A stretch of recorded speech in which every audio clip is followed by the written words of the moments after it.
We're going to bring the regular meeting of the Budget and Finance Committee to order. We have a quorum, Mr. Rosenthal. There you go. Thank you. Mr. Koretz, myself, Bernard Parks, as the chair. We're going to take one item out of order, and so we get our commissioner through, and then we'll go to the closed session item and then come back on the agenda. I don't like the bow tie. I can't go for him. No bow ties allowed. You know, it's not that hard. I can teach you how to tie them. Then the other, let me ask colleagues if we can move item 11 on consent. On consent. And then we've had a request on item 3 to continue for 1 week because there's several contract items that are in the committee, and so we can merge them all onto one agenda for next week on a continuance. And then also continued item 12. Mr. Smith would like to be involved in that discussion. That trip is here. But they said we're going to continue that and, so that he can be involved. So if we can concur on that, then we can get to the commissioner. All right, you guys, stop whispering in class now. 3, 4, 5. You agree on those?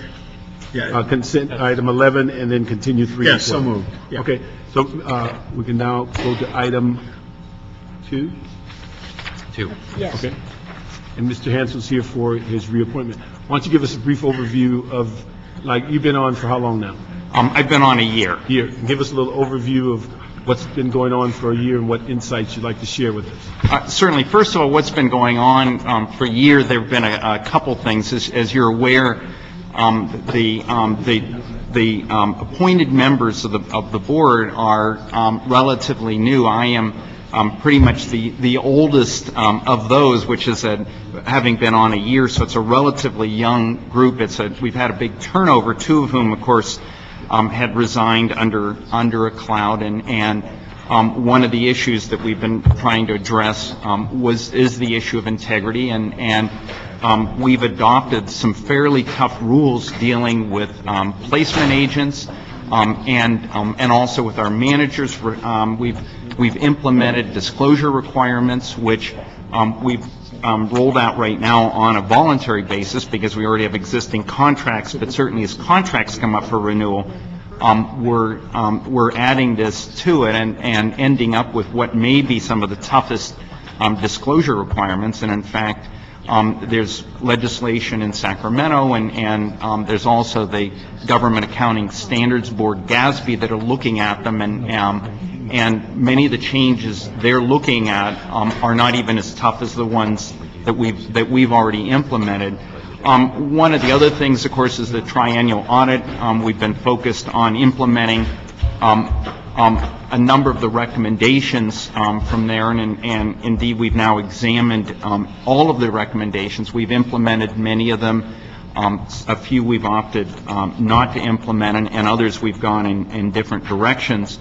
One of the things that we've done also that we've just been trying to focus on is how do we cut the cost of administration for this, and one of the biggest line items we have are managers, and so we've been looking at 2 different issues with managers. One is whether do they pay for themselves, that is to say, as opposed to more of a passive investment approach, is it worth paying the managers the hefty fees that we pay them?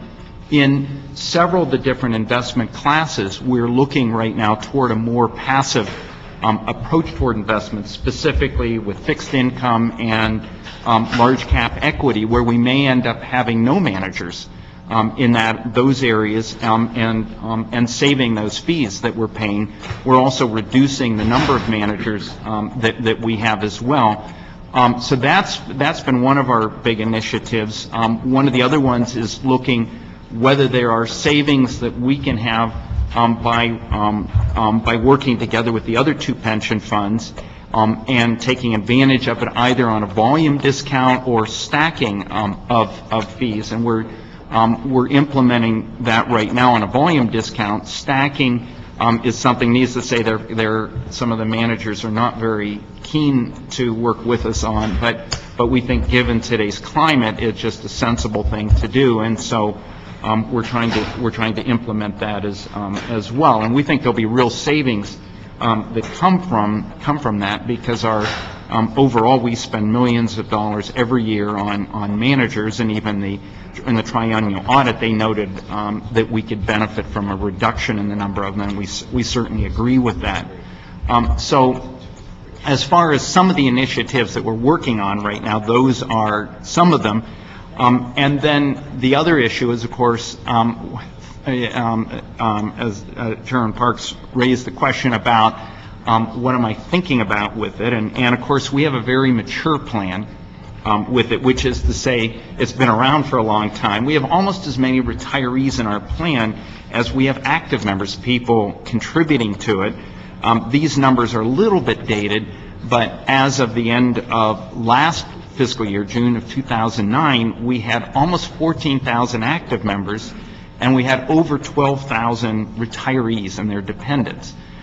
So so we have a big number of beneficiaries with it, and of course one of the issues with it is, pension benefits are a percentage of payroll, and as payroll goes up, so do pension benefits on it.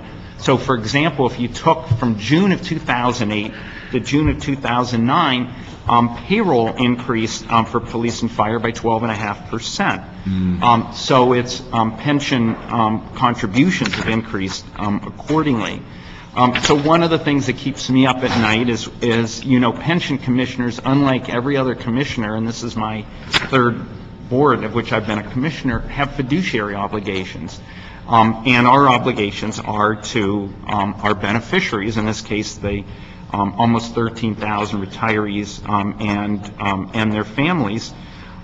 We've done, so one of the big concerns that I have, and I think my other commissioners share this too, is of course the health of the city with it, because you're our sponsors. As you know, last year with the full support of our actuaries, we changed our smoothing formula from 5 years to 7 years. We widened our market corridors. That is giving short-term relief to the city, but it's obviously going to create longer-term relief. And projecting out, one of the big questions is what's this going to look like? Our actuaries did studies that you all have copies of, but if you take things from 2011 to 2016, what percentage of the overall city budget is the contribution to us?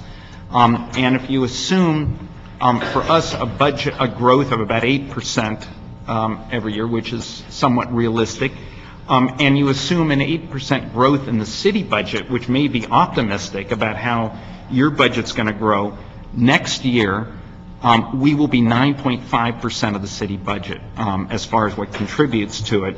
Let's project that out to 2016, we'll be 15.6% of the city budget just for our pension plan alone. And you just think about those numbers, and of course, if you then add to that the LACER's budget, you're dealing with staggering percentages with that, and so that's the thing that is right now is of greatest focus.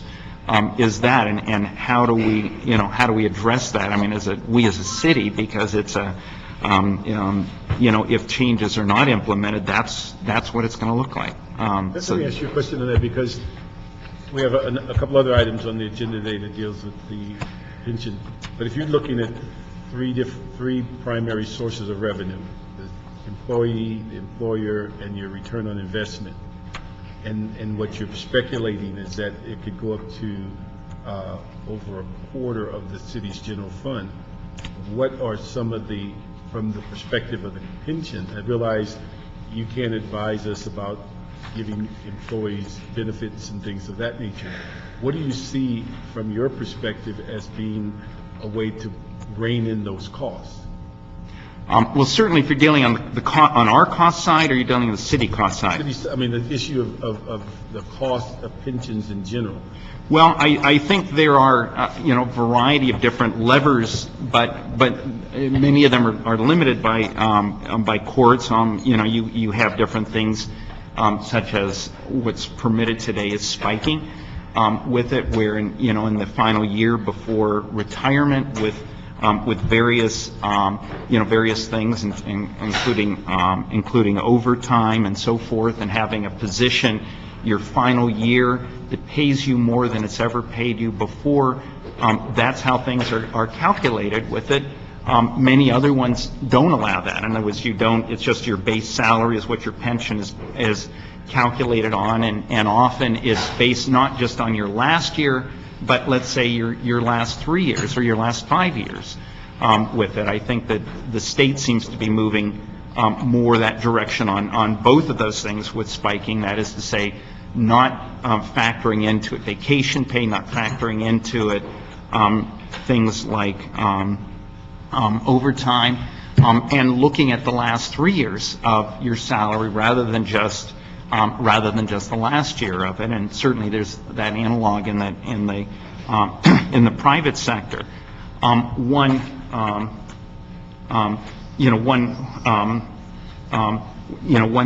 other thing, and by the way, I just Mr. President just noted to me that and they're doing their pension calculations. A lot of things with spiking that are not allowed right now, but that would be one area. Another thing is that, as I know you're looking at a lot of different issues right now on changing things for the city. For example, should general services security become part of the LAPD, and in making any moves of really analyzing what are the pension implications of that for us, because there are certain things. When the harbor police were added, that was really a neutral cost to us, because the way the formula worked out, any excess contributions come from the harbor department. Others, that might not necessarily work. If, for example, then you took the general services police and you made them part of the LAPD, and you just transferred over their pension investments from Lacers to us, there would be a loss to the city from that, because of course our pension benefits are more generous. So one of the things there in making any moves that way, of really being aware of what the pension implications are of anything of that sort. There's obviously the whole question about creating a sixth tier with it, and the various levers you have available that way, as far as looking at the retirement age before you would be eligible for it, the percentages of payouts that can happen. Ours max out at about 90%. The percentage contribution from current members. Those are certainly things, remembering also that even if a sixth tier were to be added, and I know it's not going to be on the ballot in November because we're dealing with actuarial things, the benefits from that wouldn't even be felt in any significant way for many years, which isn't to say it shouldn't be done, but that's the case. There may be options, as you know, the state is doing right now, where they've been negotiating with CHP and with the State Fire Service.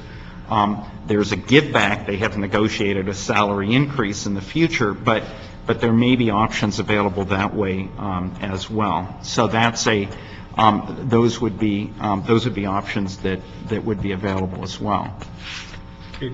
Now, one thing, and I know you zero in on what the impact is going to be on the people you represent, the people that are receiving the pension. How much of the board's time is looking at whether the city is solvent in order to fulfill its responsibility? Well, we're only in the broad sense, from a fiduciary point of view. That is, it's one of the requirements when we look at obligations. It's one of the requirements that we look at. That's why last year we looked at that question when we were trying to make the assessment about whether to smooth over 5 years or 7 years, and whether to change our market corridors. That was exactly the reason we decided to do that. And obviously, if we were only concerned about getting as much money as quickly as we could, we would have just kept things the way they were, and instead we smoothed over 7 years instead of 5, and that resulted in the city contribution going down. And we had the support of our actuaries in doing that. So that's the reason I'm raising the issue right now. It is a very important issue to us.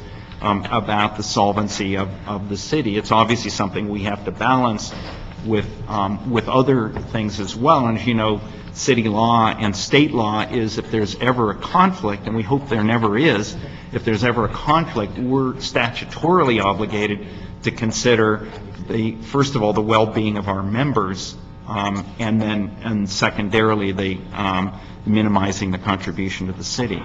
Do you have any interaction with lacers and any ability to get them to make those same considerations? Because from my point of view, they only looked at their own fiduciary problems and did not really consider the health of the city of Los Angeles and their decision to stay at 5.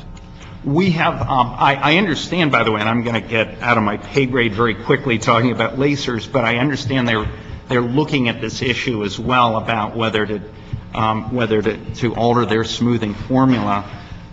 We do interact with them on efficiencies on a regular basis. I'd mentioned the issues about stacking and so forth, and one of the other issues we're talking to them about is about real estate because our leases are up near the same time. But on other things about lacers, smoothing and market corridors, that's, I think, an issue that will be, between you all and lacers, although I know several of the pension commissioners who I think very highly of on their board. If I could ask you a couple of, Mr. Parker. First of all, Dean, you're a blessing. Thank you for stepping back up to the plate. These are the worst of times, and we're having trouble sleeping at night, too. I am. I'm sure you are and, struggling with that. Since I've joined this group 5 years ago, I have heard probably 50 times that, Councilman, we have a structural deficit. And how do we get the structural deficit? From the pension plan and the health plan. Mm-hmm. And then we move on. We keep saying it over and over. Then, in the last 18 months, the nation and the world has gone through a dramatic recession that not even anybody out there knows when it ends or how long. I talked to a billionaire this morning, and I asked this guy, not connected with the city, I said, so what do you think? He said, well, at least 2.5 years of tough times before it starts to pick up. I don't know about when it picks up or doesn't pick up or what the story is or isn't, okay, because if we knew all that, we wouldn't be in the situation we're in. But it's clear to me that we need pension reform. There was a piece in the Sunday Times. Did you see that piece? What was your opinion of that cash concept that they were talking about in pensions? Well, what was your gut? I mean, it's certainly one that's talked about a lot right now. And as you know, even in the governor's race, both gubernatorial candidates have come out with their own pension ideas, and one of them has talked about more of a cash approach in connection with it. It would be a sea change for it, and whether something like that would be in the short term doable or not, I don't know. It's just in the long term, I think all options have to be on the table, including that one right now. My feeling is, forget politics for a minute, and I know politicians are always thinking of re-election rather than, not all politicians, some. I think these guys I'm with are superhuman beings and class acts. But they think of that rather than the seriousness of an issue. So if you could put politics on the side, what, in your mind, would be a strategy that we should start going down? Well, it's of course, any simple answer I would give you be very suspicious about, but I think that I think you need to sit down, the city needs to sit down at the bargaining table with the unions now and address issues about all these levers, retirement age, contributions, et cetera, and really address them and not wait until this thing can get on the ballot with a sixth tier. And then in the long term, are defined benefit plans going to be viable? It's hard to say. Industry certainly on the whole is veering away from defined benefit plans and toward defined contribution plans. Now, do you do that and keep salaries the same way as they currently are right now? That may be, you may find that a tough sell with it, but it's in the long run, with the, as I said, can the city afford to go the current way with it? If it doesn't take many dire assumptions before you end up in a few years with, between Lacers and ours, 25% or 30% of the city budget going just to pensions that way. And it's it's going to be very hard to be able to deal with that. And so in the long run, it may be exactly the way you may have to go with it is dealing with defined, going to a defined contribution plan I appreciate rather what than you're saying. benefit. And my law firm went exactly that way with it. We had years ago, we had a defined benefit plan. We don't anymore. We've shifted over to defined contribution because we realized that was unsustainable. I had an uncle who's an attorney in a law firm, and their pension benefits got so substantial for their retirees, the law firm folded. And so it's certainly, it's certainly something, and I'm very sensitive to. What about the investment thing where each group has its own group that do it? Can't we consolidate those who manage the monies into one group? Well, I think that there's, there are problems with that. First of all, I don't know politically it would sell. Second, forget politics for a minute. Okay. I got to forget it sometimes when we think fair these enough. things out. I think that the right now, it's something we have taken a look at.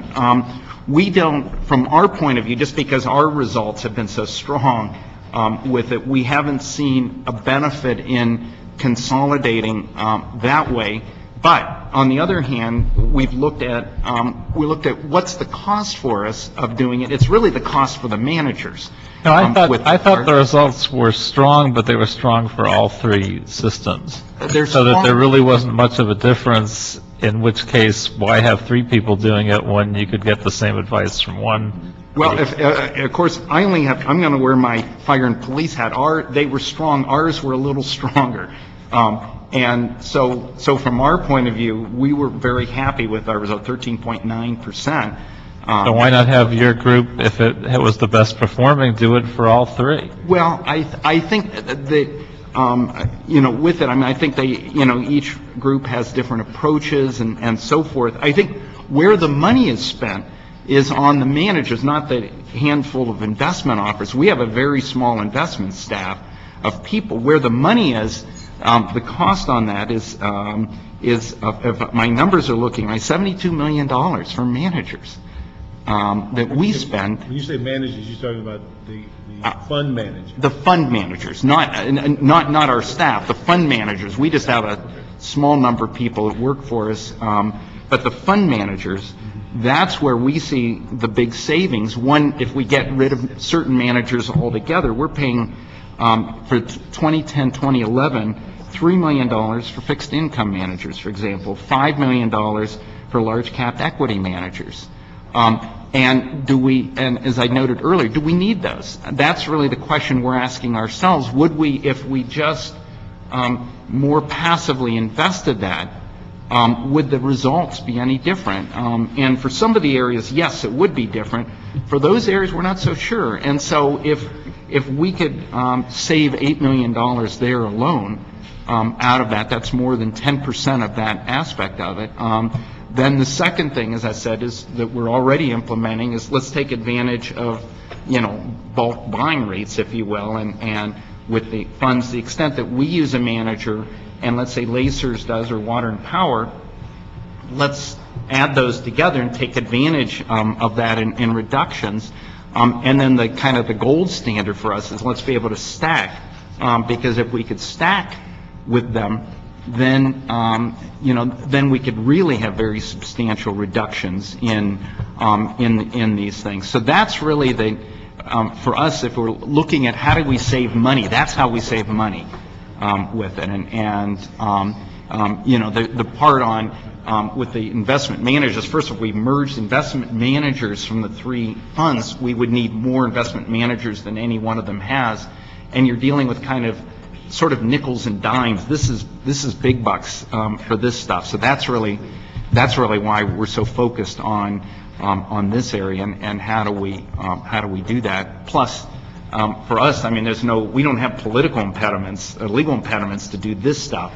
Here we can simply do that, and I know Now, in the cases where you would get rid of some of these managers and go more passive, are there also cases where you could share them, where you'd be less passive, but you could try and share them with the other pension systems? We could. The problem is we might end up, we go through these elaborate processes of choosing managers, and there are different time periods involved with it and so forth. And so we're aware of what they're doing on it, but a lot of times we don't see eye to eye with them on who would be the best manager in an area, and it may be one of our emerging markets managers' contracts is expiring this year, and Lacers might not be expiring for 2 more years down the road.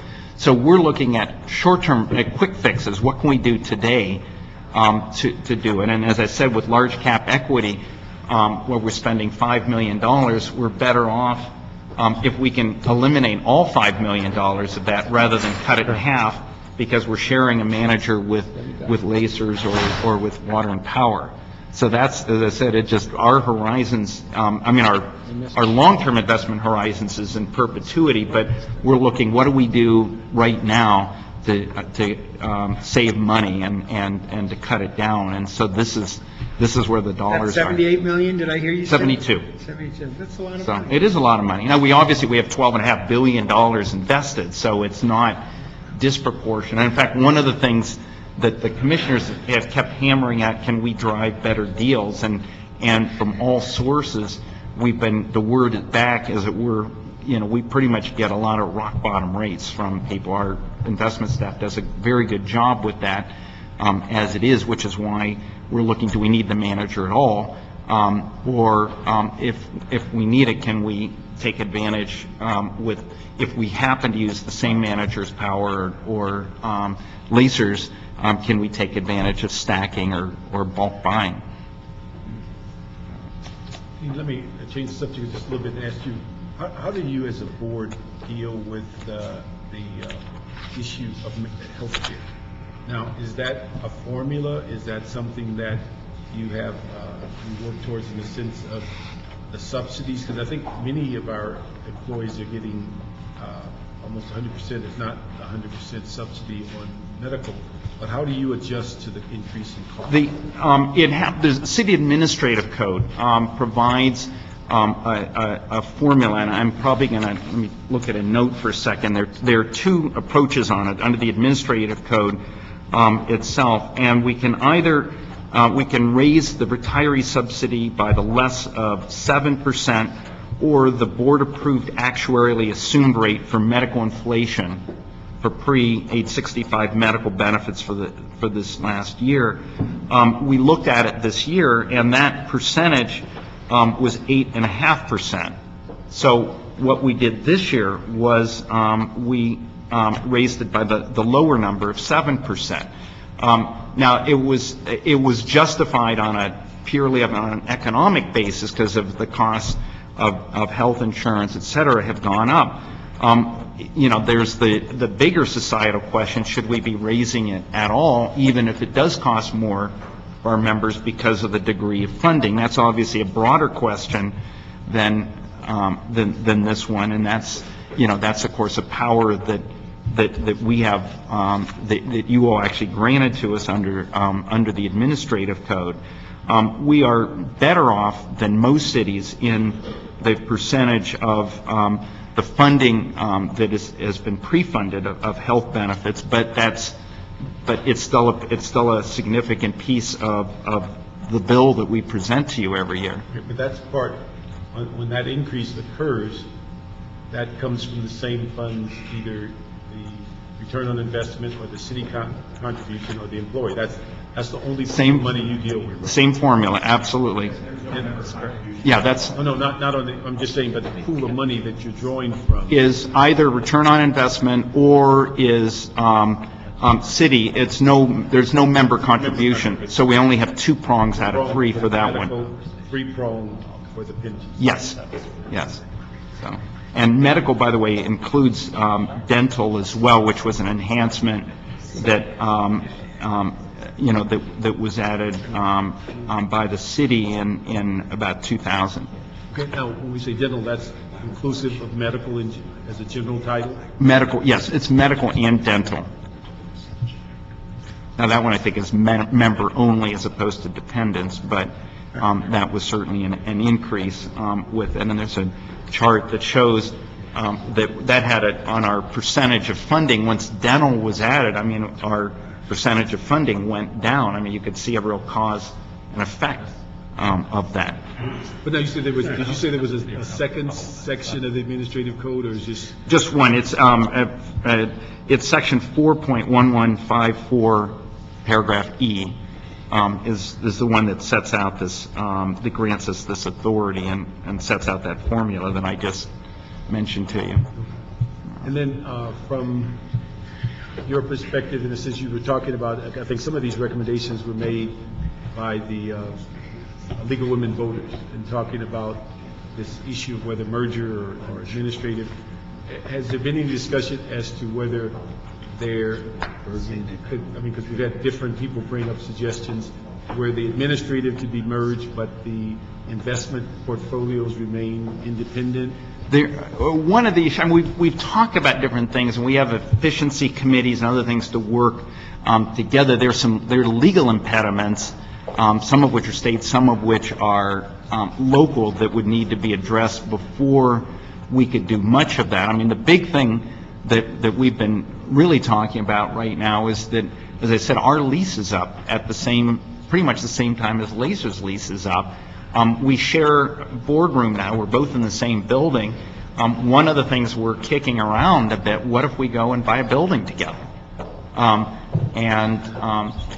You know, and be able to take advantage of that. I mean, we have the ability to pay cash for it. Could we do this in a tax or in an investment advantaged way to us? I mean, even buying a building from the city, but nevertheless buying one somewhere is one of the things that we're looking at right now. If we could cut our occupancy costs down, that would be a big savings as well. So, I mean, one of the things, as I said, we're looking at kind of what are the big ticket items that are costing us money, and we've got some modest ticket items too. We've got we're going much more paperless now. I mean, it'll save money that way. But again, they're enhancements that we're doing, but they're sort of nickel and dimes. And as I said, the investment manager thinks number one, vacancy costs is also an important one for us. Colleagues, any other questions? I'm fascinated by what you said, and I look forward to even a more robust discussion in the City Council. Good. I look forward to it as well. Let me ask, have you been contacted by Ethics and get all of your paperwork is in? Yes, it's all in. Okay. Is there somebody here from the mayor's office? Could you do us a favor on the packages that are presented for commissioners for reappointment? Could you ensure we get a copy of attendance? Because we were getting that at one time and it seems to have dropped off. Okay. Thank you. Okay, Mr. Chancellor, we're going to see, I don't know how your schedule is, but we're going to have a number of items about pension on Wednesday. And so we're going to see if we can't also find a way to get your appointment heard on Wednesday. Okay. To save you some time. So if no other questions, we're going to move this forward. Appreciate your comments. Mr. Parks, if I could just add one thank you, not totally directly connected to this, but wanted to thank you for the work that you've done relating to the LAPD and the Boy Scouts and their discriminatory activities in the past and disengaging them from the LAPD formally. Great. Yeah, thank you very much. As I was an Eagle Scout, so it was a very kind of painful chapter when the Boy Scouts adopted their discriminatory policies that way, and it was a kind of a long struggle. But I think the LAPD will be much stronger for it now. Yeah, well, we want to thank you. I was a scout too, and I've tried for many years to try and get the Boy Scouts to change their policies, and hopefully someday enough pressure of this kind, and we'll see that happen. We can only hope. But I want to thank you as an openly gay guy, and when you were on the police commission, I always felt comfortable that our people were getting the right support from the LAPD. So you've been a real treasure to our city in the various hats you've worn over the years. Very good. Thank you all very much. Thank you. So your greatest legacy, you're the only commissioner that wrote yourself out of a job. I did vote myself out of a job. What was it, the Bitsy Commission, the ITA? Yeah. Yeah. Yeah, wrote himself out of a job. Yeah. Before you move, we have one card, Mr. Repovich.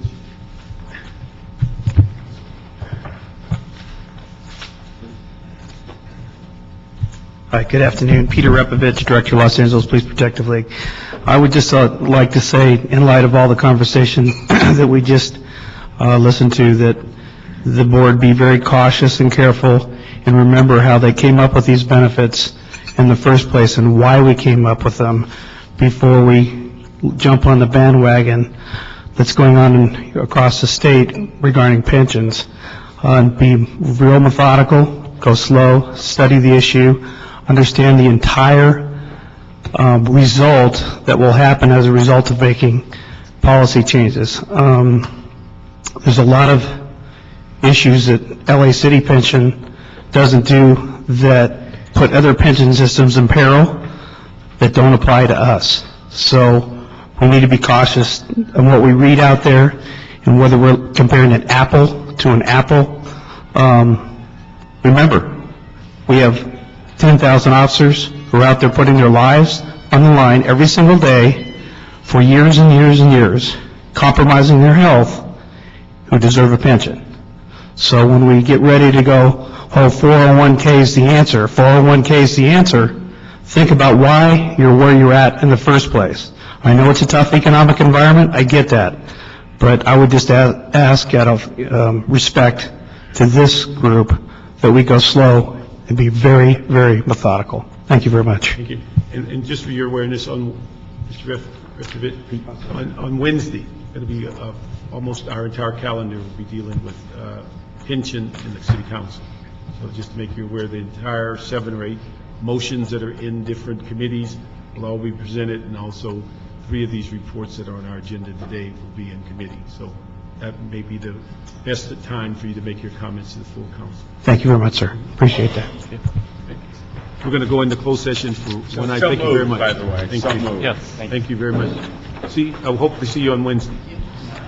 We're going to go into closed session for item 1. Great. You know, I go to the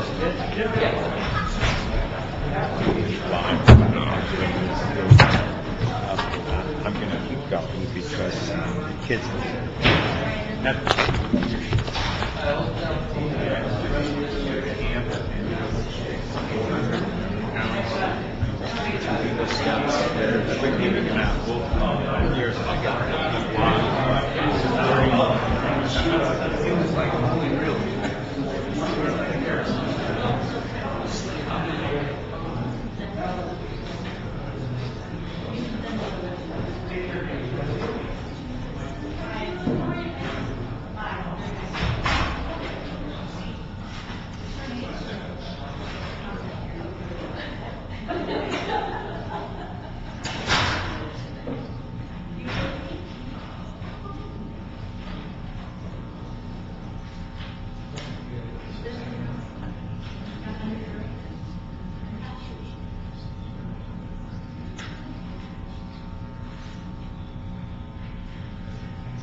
I think I left a piece to that. The rest of the piece to the cassette back there. You can grab that, that'd be great. Sorry.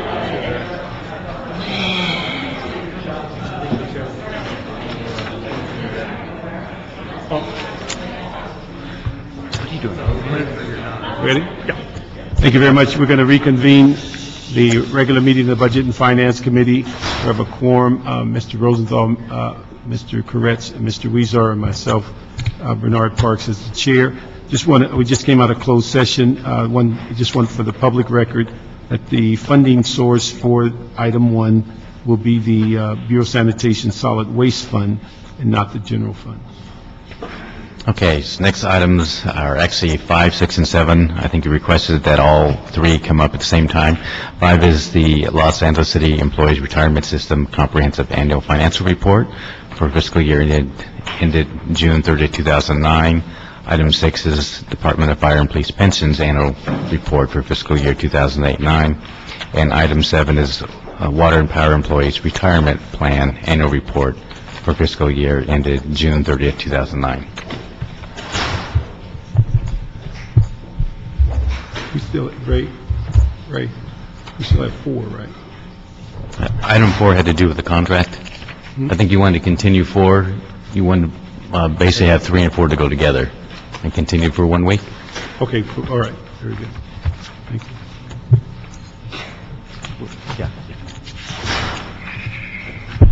Okay, and also on 4, did we ever get a Lauer report? Yes, it was actually submitted to our office, and we attached it to our report. Okay. So we Number can- 3. So it's attached to number 3. It was the first attachment, I believe, to our report.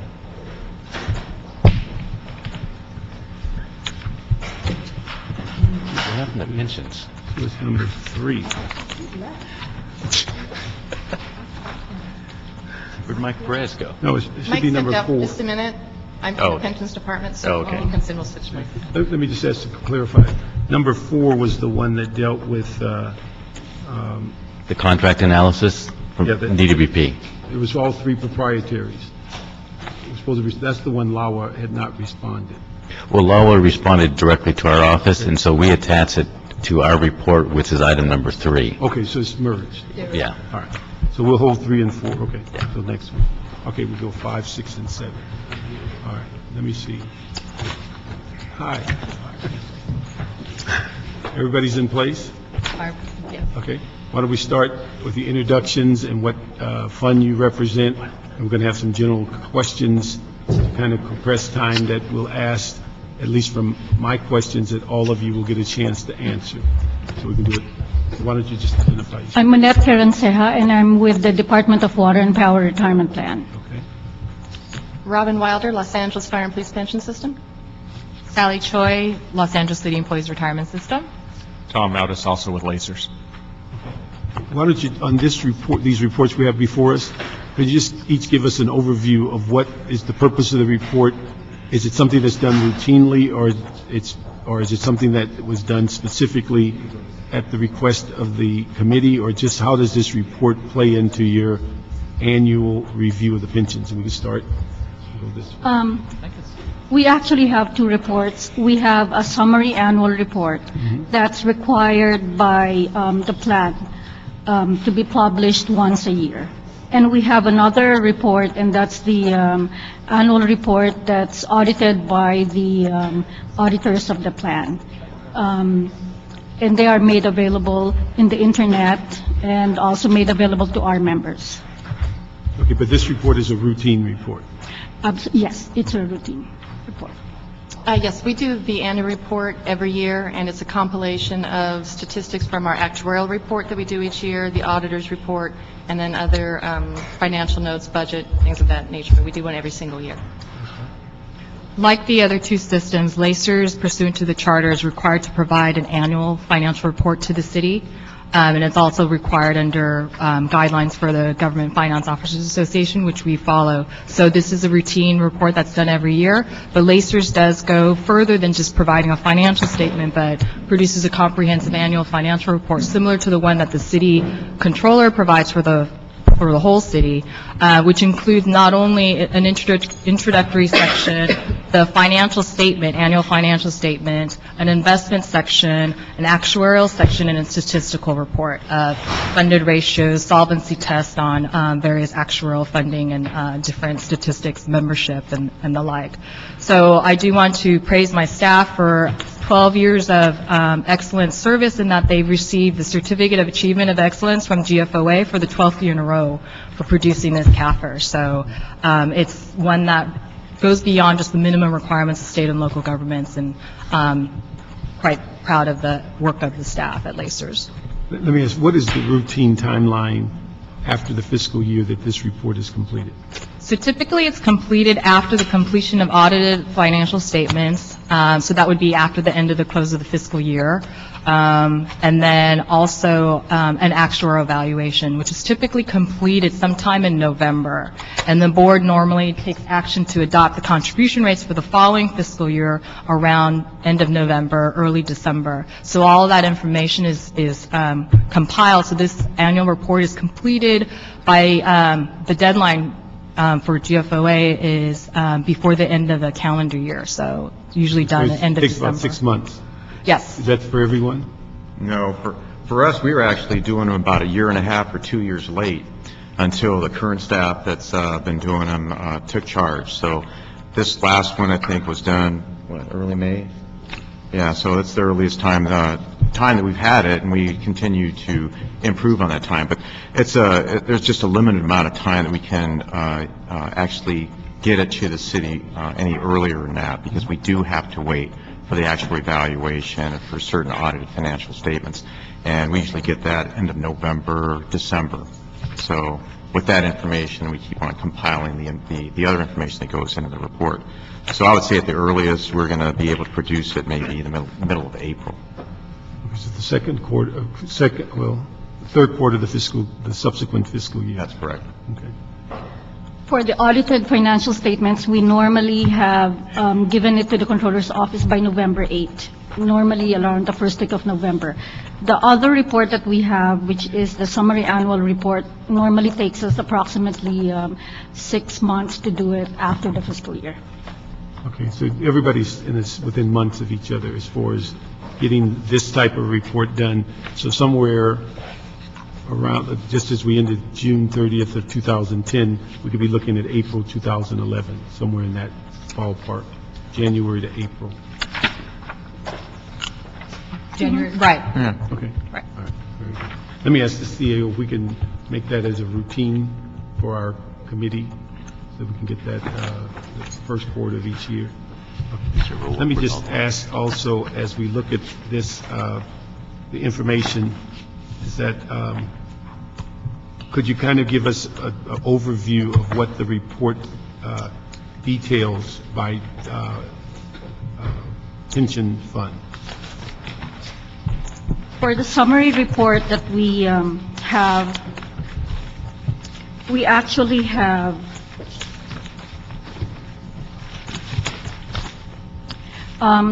the statement of earnings of plan assets for 2 years, the current fiscal year and the last fiscal year. We also have a summary of the actuarial balance sheet, and we have the portfolio performance for the fiscal year ending for each type of asset class.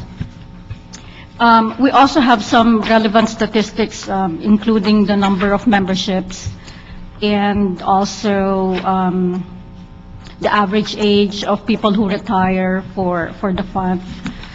The other information we have is the composition of our assets in accordance with the allocation approved by the Board of Board of Water and Power Retirement Plan, and that's about it. Okay. But let me ask you one thing that stood out, and hopefully I've read this accurately. In the year ending June 30th, is it correct to show that the department added 600 active employees to the payroll? I believe so, because it's 8,492 in '08, and then it's 9,047 in '09. Okay, let me have those numbers, 'cause it's a little different. You get how many in '08?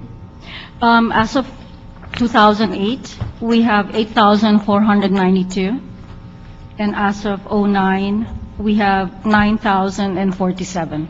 9,000 what? That's as of June 30, 2009. What was the 9? I didn't hear the rest of them. Oh, sorry, 9,047. Okay, what was the reason for that increase? Is that in the sense of having 600 net increase? Do we know what was that? It's not just a hiring in the sense of replacement, but there's new programs, or do we know what that was? I believe there were transfers from the city who moved to PWP.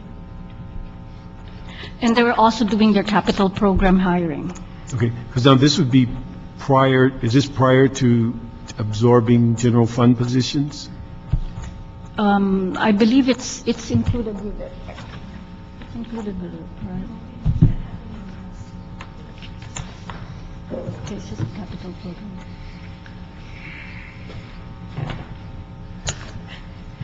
Mary Higgins from the Water and Power Employees Retirement Plan. Why don't you get your chair there? Yeah. Yeah. Very nice. Yeah. There was some absorption of positions or employees from the city during that period of time, but there was much more activity within the last fiscal year. But there was some absorption prior to June 30th, '09. Yes. Okay. And then you were saying the construction program, what did that entail? They were, the department was adding staff for their capital construction program, so adding engineers and classes related to construction.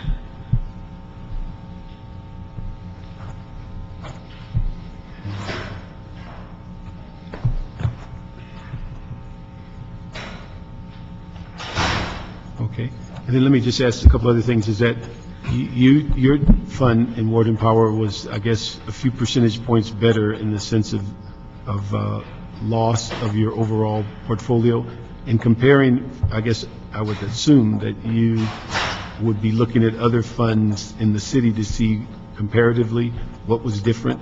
What do you attribute that you ended up with about a 5% difference in loss of portfolio? I think part of it was that our board had not fully transitioned into its final asset allocation plan, so our portfolio was a little bit more conservative, didn't have quite the exposures to some of the areas that lost the biggest amounts. And when you say asset allocate, what does that mean? Each board picks an asset allocation plan, so depending on how much risk you want to take, what they're putting into each asset category. Equity, domestic and foreign, emerging market, bonds, hedge funds, So it's your things like investment that. profile? Pardon? It's your investment profile? Yes. Okay. Right. And then explain to us, I think I understand it, you have a guideline, I guess, for all three plans. If you hit a one, anything over a 1, you are fully funded. Anything under a 1 is that you're not fully funded. Is that the number? When you talk about the issue of funded ratio, I read something in one of the reports that talks about the criteria is of 1 point something. If you're over 1, that you're fully funded. If you're under 1, you're not. Well, to be fully funded, your assets have to equal your liabilities. So it's a ratio of your assets to your liabilities. So if you have, so it would be what? Yes. 1. So, I mean, that's the key figure. So anything over 1 is good. right. That's If you a have plus. more assets than your liabilities, then So- you're over 100% funded. Okay, so if you're under 1, You have less assets than your So liabilities. it's less assets to liability or more assets to liability? Right. Okay. All right.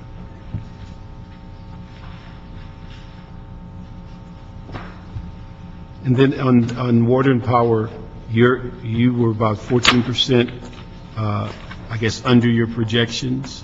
What was that in real dollars?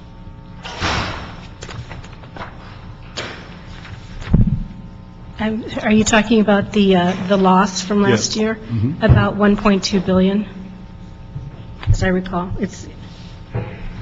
The 14% is about 1 point, I'm sorry, our return was a negative 15.1%, which was 1.2 billion dollars. now, anything since that date or this year, there's any recovery, or what is the sense you have as of this point in time? I believe it's 15% or 12%. 12% recovery In the since report. July 1st? That's what you're looking at? June 30th is approximately 12%. That's unaudited at this time, but we don't expect it to vary much from that. So that's an actuarial gain over our 7.75 assumed rate of return. So I'm trying to keep this in lay terms. Oh. As of June 30th, it was minus 15. Since June 30th, we have a plus 12. Is that accurate? Okay. Now, on the plus 12, is there a dollar attachment to that? Do you have an idea what that means in dollars? I don't have that, we don't have that information.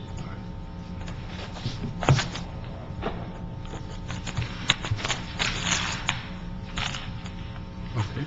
We'll go to police, fire police. Okay, Mike Perez with Fire and Police Pension System. In summary, we have 26,000 members active and retired, assets, and this is all for the period ending June 30th, 2009, assets of $11 billion. our funded ratio for pensions was 96.2%. So for every $1 of liability, we had 96 cents in assets. On the health side, our funded ratio was around 40%. I would point out on the health side that we were nearly 70% funded in around 2000, but there were a variety of benefits that were added to for our retirees, surviving spouse health subsidy, dental subsidy for the member only, reducing the age at which members could get a subsidy from 60 to 55, and those had a dramatic effect on the funding status of the system. Okay, so to continue the summary of our plan. Let me just ask you a point on that. Yes, When sir. you do an actuarial, do you give, I mean, I understand, what I limited understanding, when you give actuarial, we generally are thinking about it, how the pension is funded. Is there something that identifies in that same actuarial on the issue of health funding? Yes, we have a separate valuation for health. So on the pension side, we're really well funded at 96.2. And on the health side, even though it's 40, we're extremely well funded. Most pension systems in the country do not pre-fund health. I think Lacers and us are some of the few that do. So even though the 40% doesn't sound like a good number, relatively speaking, it is. But we do a separate valuation for the Because health. normally when it's reported, everybody's looking at the figure for pension, and health doesn't seem to ever, No, it's included in the total. it's in the total. Yes, yes. Okay, we've so when you're given giving both us that numbers. figure, it's the- health and pension. Right. So it's not a Yeah. separate number. We have actually reported both ways, but when it comes time to indicate what the city contribution is, that contribution is based on the contribution that covers both pension and health. So, for example, the contribution that the city gave us last year was $350 million. The members on their side contributed $110 million. We had a negative 20% return, and that was on the heels of a negative 4.5% from the previous year. So there were some significant losses there that we had to deal with. One of the things that I point out in my message in the annual report is that this year we're going to be taking a look at all of the assumptions that we use, that the actuary uses to come up with their information on how much the city is going to have to make as a contribution to the system. So the assumptions, for example, are an 8% return on earnings, payroll increase assumptions that cover retirees and active employees, assumptions on a health side as well. So all of these have a tremendous effect if they're changed on the city's contribution. Let me ask you one thing, because I think you mentioned this before, because we've had this conversation about the 8%. Yes. If you reduce that, and it's more at a lower level, then the issue, the city contribution compensates the difference. The city contribution will increase. Will increase. We lower our Yeah. assumption because we're going to make less money than we anticipated. That means the city will have to put more into the system. Put more, so that it's still the three pots of money. Your return on investment, so even if you hit your 4%, 8%. I mean, say if you Whatever change is, it, right. if you hit your 4%, the city's contribution is going to go up because we historically have been at an 8% figure. Well, there's a couple of different things that go on. One is the actual amount of money that we make is going to impact what the city's contribution will be in the future. Okay. But the assumption that the actuary makes about how much we're going to make on our money has a tremendous impact on the city's contribution, because we're looking at our liabilities and our assets over a long period of time. And to come back to today, what they do is they assume, using our earnings assumption, they'll do a present value of the money, assuming we make 8% on this money. If we're only making 7.5%, we're not making as much money, so the city then will need to kick more money into the system. Okay. So that's a significant event Yeah. for us that we've been talking with the CAO's office and the mayor's office about as well. So that's just as a matter of information, I hope I don't speak out of school here for my siblings at Water and Power Retirement System, but they did go through an exercise looking at their earnings assumption, and they reduced theirs from 8 to 7 3/4. We use the same actuary as they, and our actuary is going to be making a presentation to us probably around November on that issue. It's not just the earnings assumption, they'll also be looking at cost of living as well, the payroll increase assumptions, et cetera. I just might add that our board did recently decrease the assumption to 7.75%, and the actuary estimated that that will increase the employer's contribution by 4.3% of pay. And again, so the public, and everybody, when you say percent of pay, that's the payroll as of June 30th? June 30th, correct. Of the previous year? Well, it'll be this valuation, so 2010. Yeah. Okay. Our valuation doesn't lag the way it does for pensions and lacers. It immediately goes into effect. Okay. So but that's the dollar figure you're looking at is payroll on that end of the fiscal year, the last day. All right, to continue, we've had some major initiatives here, and I'll just go over a couple of them. One is we've put in place a risk control section, and the idea there is to identify all the major risks we have in running our portfolio, whether it comes out as results of serving our members or investing our assets. So that's a very important function, and we've just recently fully staffed that function, actually hiring someone from the police department with a lot of experience doing that kind of work there. We've also put a contractor disclosure policy in place. I think it's very unique in our world. It contains a lot of the provisions that are required by the state of California law from last year, but also requires disclosure by our managers of contributions they make to any of the politicians that are in a position to influence or appoint board members on our system. So that means it covers the mayor and the city council. So any contributions made to them by any of our managers or to political action committees that the politicians are controlling or to gifts to the politicians are reported by our managers and are disclosed to our board quarterly. I would like to make one point, and I hope this is covered within the context of the questions dealing with our annual report. And that is, Councilman Kretz, you had indicated that Lacers hadn't done 7-year smoothing like we had gone to. And one of the points that I would make is we both share the same actuary, and where our actuary thought it was a reasonable thing for us to do, the Lacers actuary did not. So they were really not in a position to get that kind of recommendation from a consultant that's really important to get a strong recommendation like that from. So I just wanted to clarify. So the same actuary gave different advice, you're saying? Or is it the same firm? It's the same firm, the same actuary, but what we have is two different pension systems. Two different circumstances. At two different points in time. We have different funding status, we have different asset allocation plans, so the circumstances are very different. We also had our fiduciary council look at it and weighed in on whether this was a reasonable thing for us to do, because as fiduciary, I was really in a position to have an influence on this as well. So I was very careful about the process that we went through to make this recommended change. So we had fiduciary counsel, our own counsel from the city attorney's office, and staff, and the actuary all taking a look at this and thought it was a reasonable thing for us to do. So I'd be happy to answer any questions about our report. Just to provide you with a summary of our CAFR results, for the period ending June 30th, 2009, our planned net assets as based on market value was $8.143 billion. Our net assets did decrease by over $2.2 billion, and most of that is attributable to investment losses of about 19.6%. Also, our funded ratio for that time period, for the fiscal year ending June 30th, 2009, was reported in our CAFR for the retirement benefits at 81.6%, and then for the health benefits at 67%. But that number has been updated with the updated valuation that we did, and as a result of the ERIP, the funded ratio is now, as of that time period, 79.5% and 65.2% for health. So the total funded ratio is 77.5%.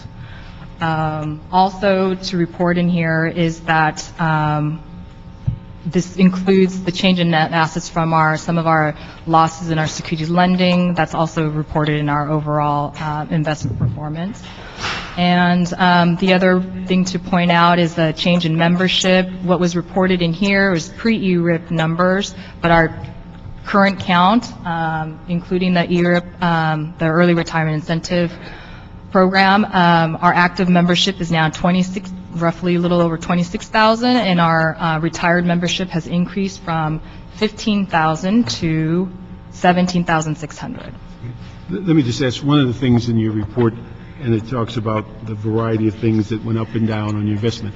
What's considered, and one of the larger minuses was alternative investment. What is that? So alternative investments includes private equity, venture capital, some other specialized funds like in clean technology, LA-based or LA-focused types of investments. So it's a host of different, it's everything outside of public equities and public fixed income. So it's the privately held investments through general partnerships, through different general partner investment funds. It also includes, we have another section of real estate, also that's more privately held types of investment, not your publicly traded real estate kind of REITs or different type of products that are out there. So these were hit pretty hard.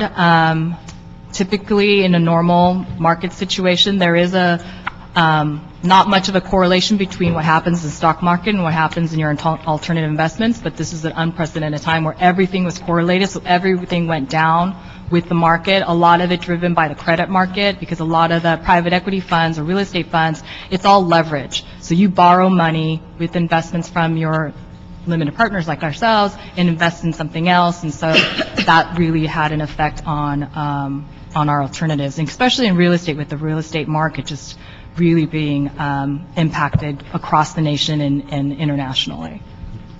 Let me just ask, the funds, everybody showed an increase in these reports in administrative costs. If you can give us an idea, what is administrative cost and what was the amount of increase that you're reporting? So I'll just start, Lacers. Administrative costs involves the staffing of the operations for the department. Actual employees. Right. So it's our employees who administer the program. So we administer both the retiree health program, we administer reciprocity, government service buyback, and then pension administration. So calculations, counseling, and all that for retirees and active members. So it involves that. It also includes our cost for consultants, which involves fiduciary counsel, actuarial services, our external auditors, and other specialized consultants, as well as the cost of, as I mentioned, our employee salaries and benefits, and our administration of our pension administration system. So we manage our own retiree health payroll, retiree payroll, so have our own standalone system that we operate.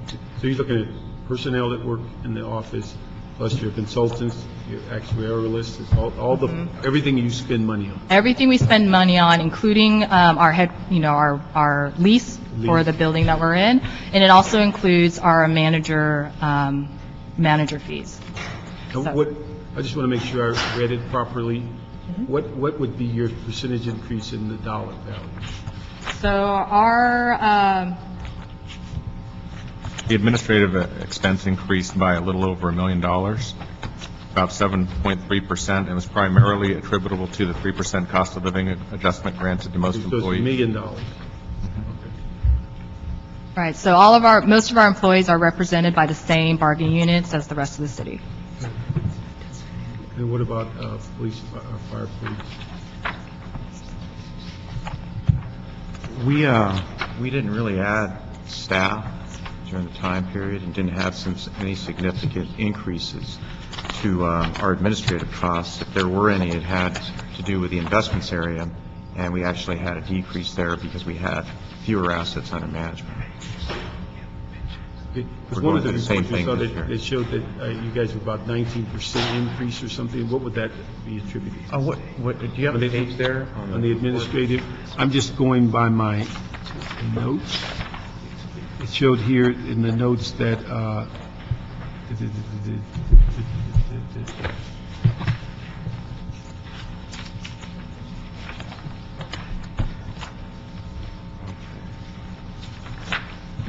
that had to do with the administration of our pension system. Your administrative expense increased 19.9%, $687,000. That had to be largely from administering our pension system. Unlike Lacers, they did a conversion many years back. Their controller, many years back, actually did retiree payroll for both fire and police and Lacers. They did a conversion and are now administering that system themselves. We're going through that same process, and it's turned out to be very costly for us to do that, not just for the administrative part of it, but the security part of it as well. So we're going through some significant costs to get that one done. That's probably the most significant increase in our expenditures there. And I'm happy to report we're just about done with that. We should be, as you may have gotten a notification on as a member, we should be going through the switch over and using the new system for the either October or November payroll. So I'm only alerted if it doesn't show up. Well, you also get a cost of living increase as well, so you might have seen that one. Okay. And word power. Our administrative expenses are the same, the personnel costs and also the costs with consultants. And one thing that I'd like to take note of is it really didn't increase that much. We are undergoing 2 major projects. One project has something to do with integrating our pension system, and another project has something to do with our document imaging, and we really didn't increase that much with our administrative expense. The $100,000 question. As we're going forward, your assessment of how sustainable our pension funds are. And I know a lot has to do with negotiations and what we thrust into the MOUs, but what is your impression of the sustainability of our pension funds, our pension plans, and our health plans, retiree health plan? You know, I know you said not to consider what's going on in negotiations, but I think that has a tremendous impact. So I would punt that one back to you and just reemphasize. And I understand. The thing is that we're also trying to ensure council members know when we do MOUs, it's just not the 3% increase in salary. It's everything that gets pushed into the pension, hiring people, the size of the workforce. Right. It's all part. In fact, one of the things we did in the budget is to say in the future when we do a MOU, we should give the total cost of that MOU and not just the salary, but we should know the impact on the plan, the health plan and things. Because what you mentioned earlier, I think most of us approve these incremental issues about age and spouses on pension plans and medical without even a consideration that it's going to pump up the plan. And I think that's what is at the base of some of the concerns. Incremental decisions often come back as a collective issue, and then everybody says, how did that happen? Right. So I'm just getting an idea, and again, understanding a lot, not a lot, most everything that affects your lives is what council approves, and then it's up to your investment issue. The static part is employees and retirees, pretty much. But what is your sense on the sense of the sustainability of those? See, I'm not going to let you punt it back to me. Yeah, okay, well, okay. I just took your pass and I'm running. But it's a really difficult question to answer because, and we're looking is what's going to happen in the future with our investments. We assume we're going to make over a long period of time, 25, 30 years, an 8% return. There's nobody here that's smart enough to know what kind of return we're going to make. That's why we're diversified. Mm-hmm. We have this diversified portfolio. It's going to take advantage of the swings in the market, and we hopefully we'll do it in the best kind of risk-adjusted basis that we can. I would emphasize that even if we are 100% funded, you still have to make a payment as a percent of payroll. That's never going to go away unless we're over 100% funded. So always keep in mind that even if we reach that magic 100% funding level, the city is still going to make a significant contribution to our system. In our case, it's probably a couple $100 million. So as you move forward, there's a certain amount of things that you have control over. That was discussed a little bit with Commissioner Hansel here. The health subsidy is one area. I've looked at trends in the health side over the years. There's been significant increases in the monthly subsidy provided to our members that are they're way more than what's been done on the pension side. If that trend continues, you're going to end up at some point in time paying more for health subsidies than you are for pensions. It's just going to happen because we pay so much more over the years there. So I would say that's something to take a pretty hard look at. I think what we saw recently, the city's health has gone up 100% in 10 years. DWP has gone up 157% in 10 years. I look back in 1979, the monthly subsidy was $89, the highest one, and now it's just under $900. The average monthly pension back then was $1144, now it's $4,400. So one went up 4 times, the other went up 10 times. The way I would address your question about sustainability really comes down to this. The function of the sustainability of funds is based on the city's ability to pay. To the extent the city can continue to make its obligation, meet its obligation to fund the systems, then it's sustainable. Our duty, as from the board's perspective and the staff's perspective, is to keep the promises the city has made. So we will continue to do that no matter what, and we will continue to ask for the appropriate amount of money to fund the system and sustain the program. Now, the question of whether the city can afford that, that is a total budgetary and policy issue that only the city can answer. So it's really based on what has been promised, which we cannot take back. You know, how do you prioritize your budget to meet those obligations to keep those benefits going? And then, as you've already begun, is to look at how you lower those liabilities going into the future to help you manage the budget a little bit better.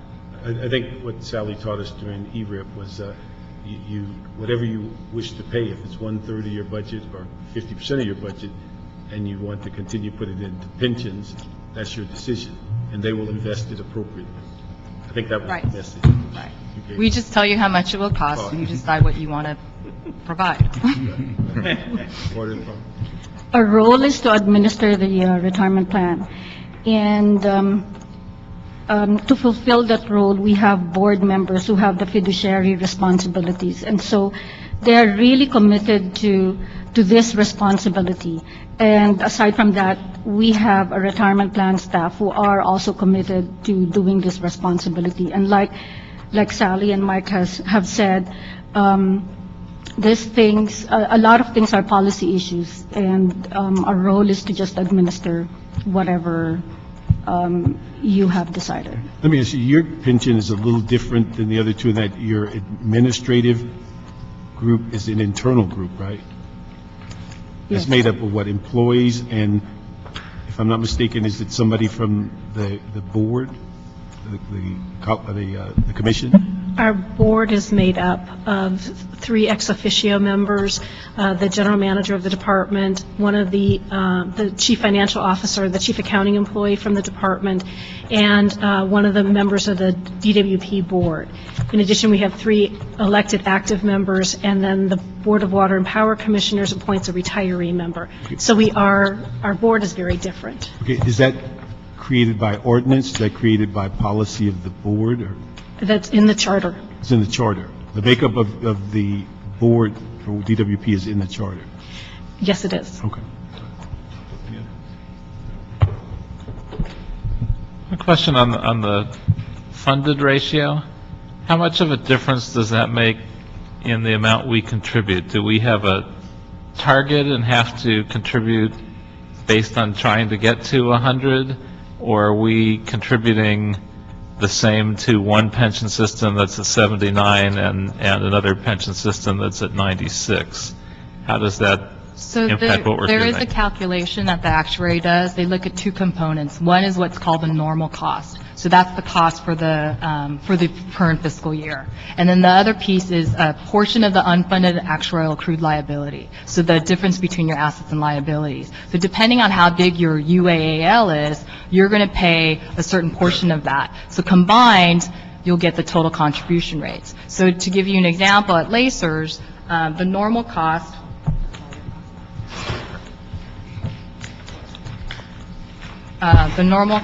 for our, we just had it here.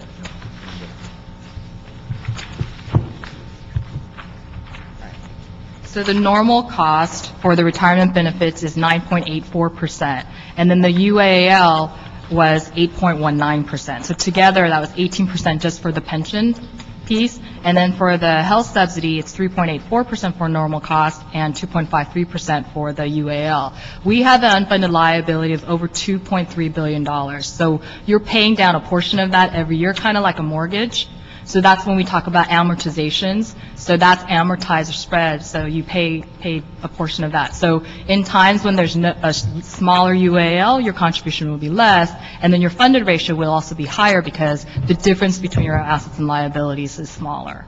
So it's for every system, it's going to vary depending on the unfunded liability. Now, I know we haven't done this in the past, but long-term, would it make sense to have some sort of a floor so that, for instance, I assume the one that's close to 100 now, if we do well and it reaches 100, at that point we start contributing a lot less, I presume, but perhaps we should stop that practice so that we get into a better fiscal position with all of these. There are two things that have already taken place that the city has addressed. One is it's in your financial policy. You do have a statement in there that you will contribute at least the normal cost, even when the contribution rate is less than the normal cost. So I think that's addressed in your fiscal policy, financial policy. Also from the LACER side, we just adopted a policy of amortizing our surpluses over a longer period of time. So you'll get the benefit of those surpluses instead of getting it all at once. So it also helps the city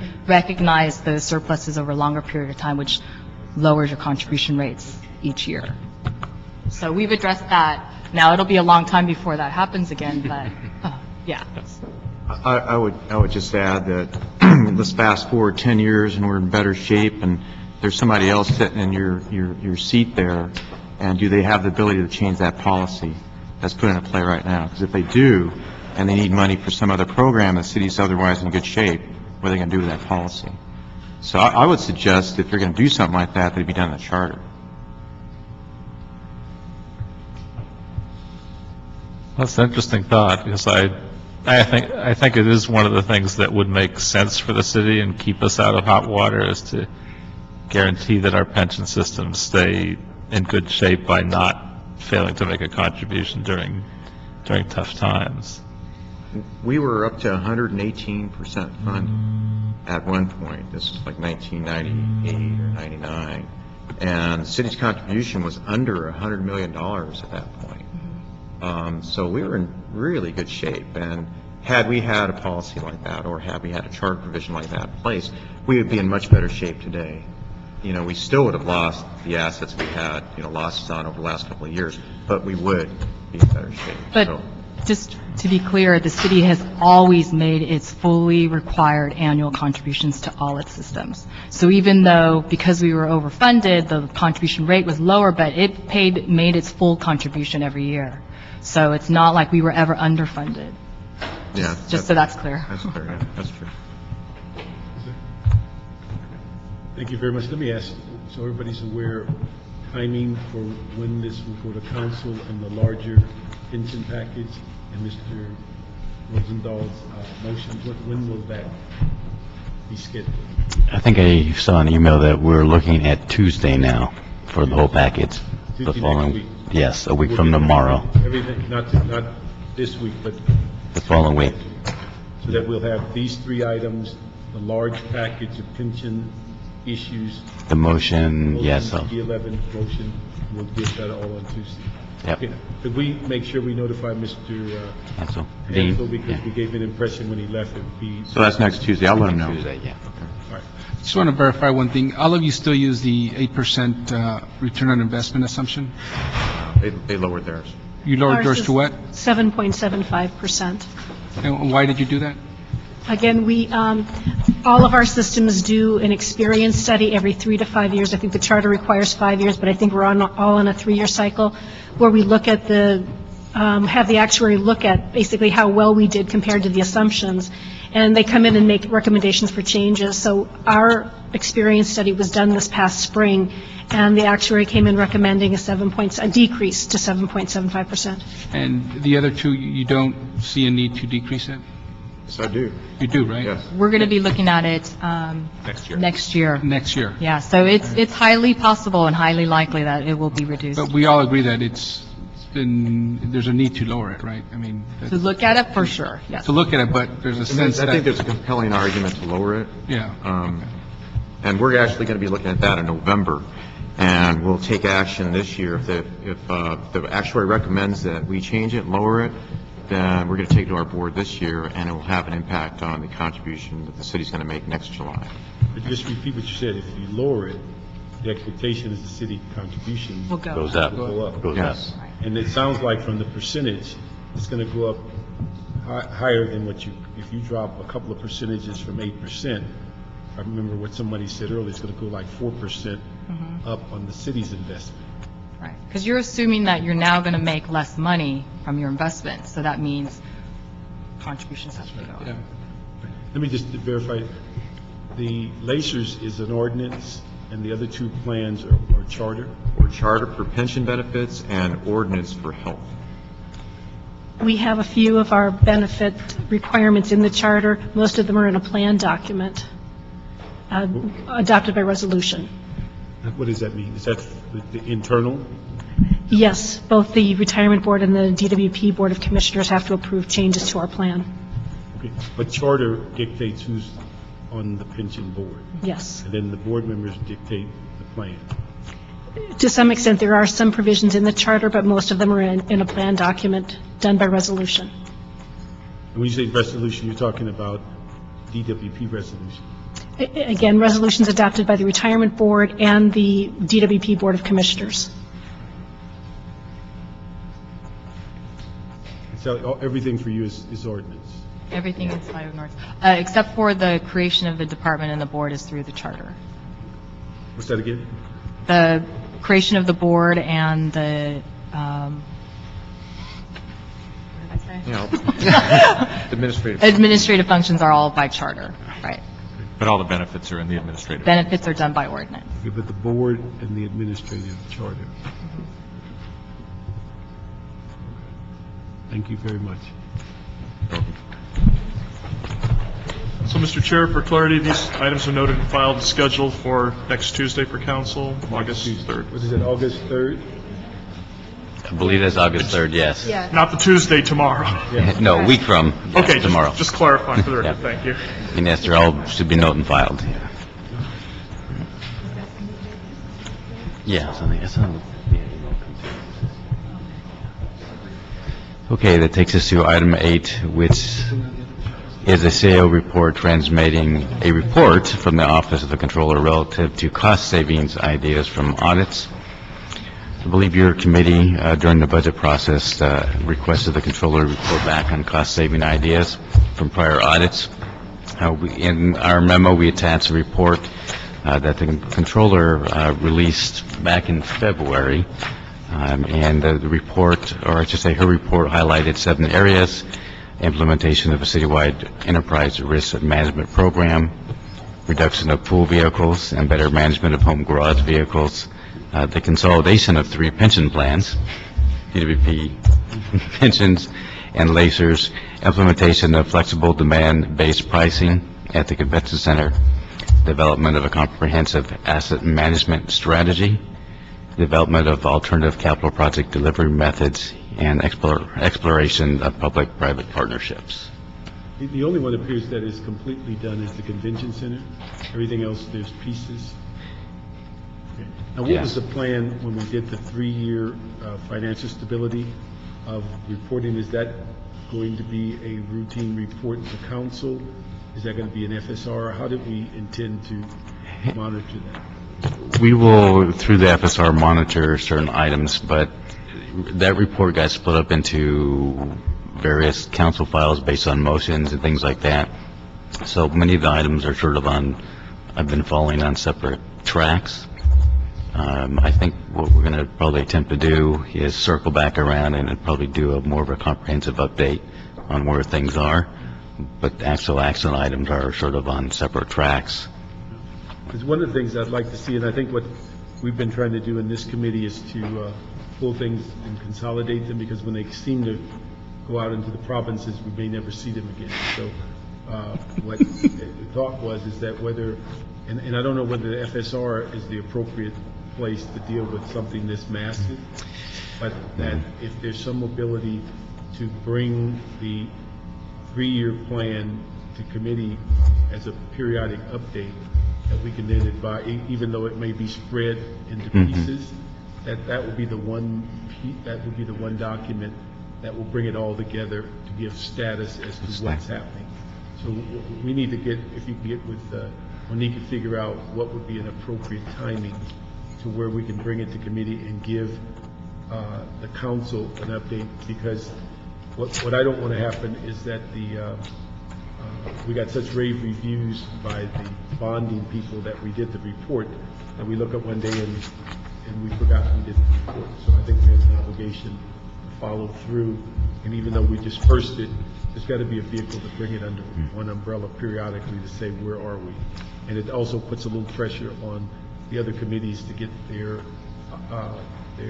policy issues resolved if we're going to be reporting it on a routine. So you can get with Monique and figure out, is that a quarterly, is that, how do we deal with that large report? Okay. All right, we'll do. Just as an FYI, this is also supposed to be referred to audits and government efficiency.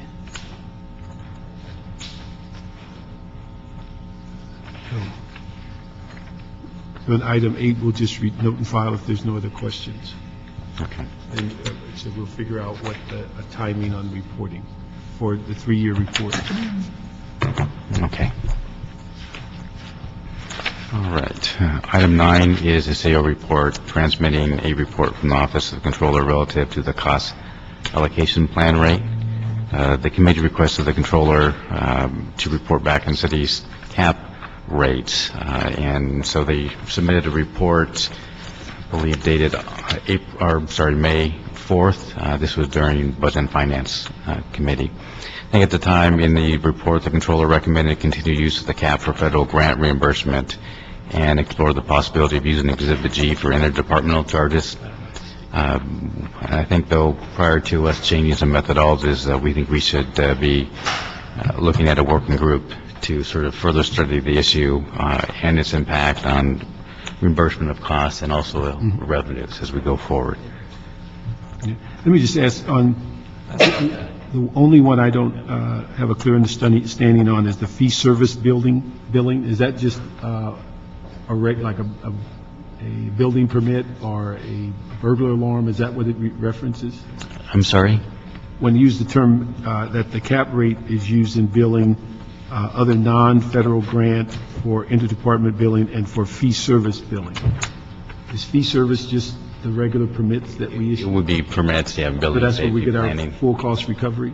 Yeah. Okay, because the only one that I'm concerned about, I think we should have a cap rate for federal grants, and that we should have our billing practices for federal grants, all those kinds of outside activities. We should have a full cost recovery for our fee service billings. We should have a full cost recovery. The one area that to me doesn't make sense is the interdepartment billing, where general services is doing a job for the airport and we're charging, well, that's not a good one, but if you're saying council control departments, they're working with Rec and Parks and we're charging Rec and Parks overhead. And now, if the job that a city agency has, that they have to go out and hire employees for that specific job, that's a different issue. But if it's employees that are on the payroll and they're doing a service for another general fund department, then it would appear that we should not be charging cap rate. And rather than asking the controller to make up a cap rate for each department, it just seems we should have a general guideline that interdepartment general fund departments will charge for salary or for overtime, but not put the cap rate on. Yeah, so you're referring to the council-controlled, I think examples would be ITA doing some communication service type requests for other departments, GSD doing the same. It could be GSD print shop as well. Exactly. So. If they're already on the payroll and we're not hiring people to do the job, but now when we go to proprietaries, we go to state grants, federal grants, and we're doing fees for full cost recovery, those all should be a part of that. But when we're talking about general services doing something for Rec and Park, or Rec and Park doing something for ITA or whatever, those just make no sense that we are, in fact, we get less work done because nobody can afford our cap rate. There's no city department that can pay that. So that's the one amendment I'd like to see it as that committee The focus works. area. And again, I'd like to make sure the committee doesn't outlive us. That we can come back with a simple answer for that unique Particular part. piece, yeah. I don't think there's any disagreement about anything else except that one little Interdepartment. piece. So if the committee can look at that one little piece Okay. and come back with an answer, I think it solves a lot of stuff. But again, general fund. Basically, council-controlled, yeah. Council-controlled departments working with and for each other. That's the rub as to coming up with something reasonable. There's no debate about all the rest of it. Okay, good. Okay? Okay. All right, so if we can look at that and come back with a reasonable timeline. And on this one, where we're saying, now the CO recommendation, is this in play now for this fiscal year? It's this study that the controller has put in play? When you say it's been put into play, I mean, she's done the study, is that what we're using for 10, 11? To charge grants and charge the federal government? we are using, the cap rates. This report. Now, Well, we're using her cost allocation plan. I believe it's either 31 or 32, but so if we're using that, how do we amend or come back on addressing the council control interdepartment issue? I think we'll have to come back and make sure we take a look at it and come back with some recommendations for departments. But I mean, if we move this report forward, we're going to be charging. But this is really a kind of a note and file. So I don't see we need to take any actions on We're it. saying here, approve CO recommendations. So that's what I'm wondering. Well, I think our recommendations are just to create the working group. I mean, you're going to do the working group, but what I want to make sure is that we don't get so far down the line that we're charging the council control departments while we're studying this for weeks and months and months. So what's the best way to get to that? Well, we'll put the little group together in probably a good 60 to 90 days.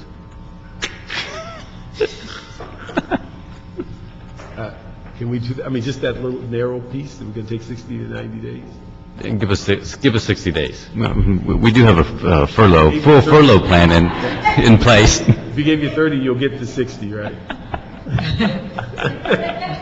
No, We won't make this a summer study. Okay, How's it? well, that's good. We just need that one piece as quickly as possible.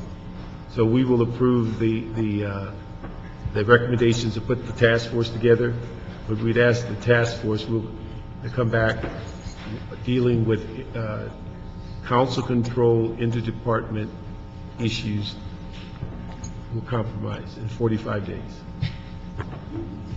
Fair enough. Thank you.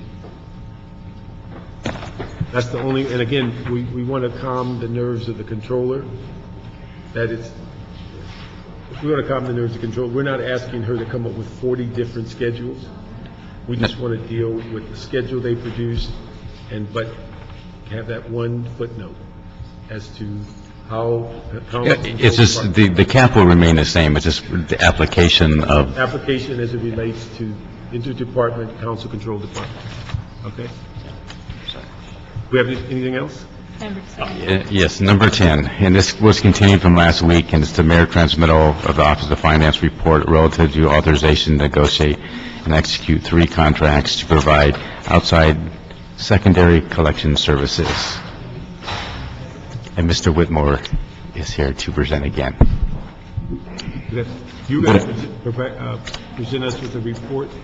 Mr. Parks, I have information for you. I know the last time we met, you requested a report from us, which is our intention to prepare.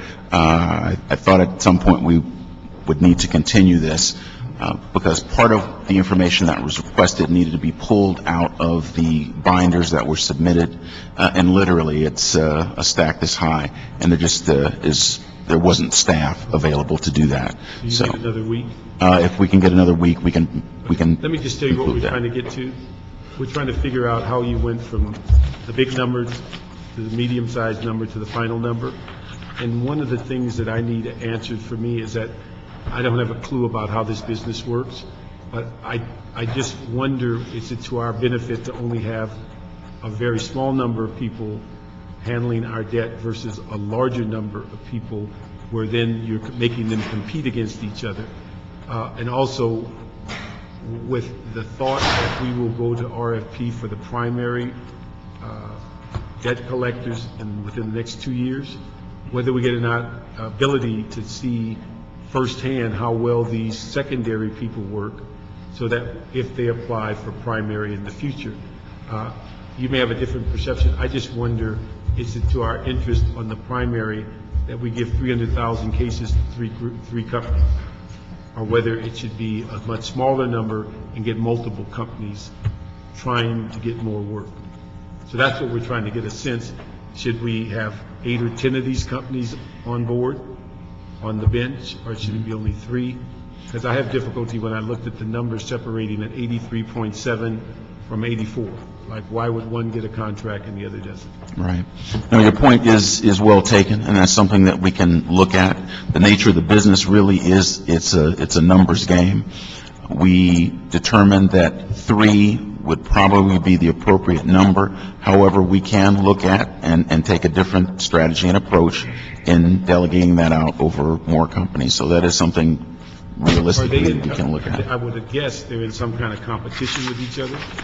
Well, it's to our benefit. We try to keep them engaged in a competition, literally, to try to outdo one another. I mean, that is to the city's benefit.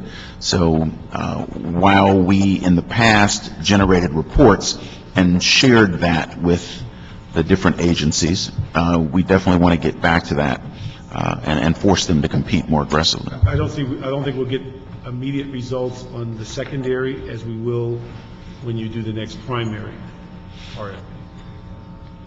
Yeah, I mean, your assessment is correct. We'll give you another week? We'll have it done next week, definitely. Anything else? Anybody else? Thank you. We're adjourned.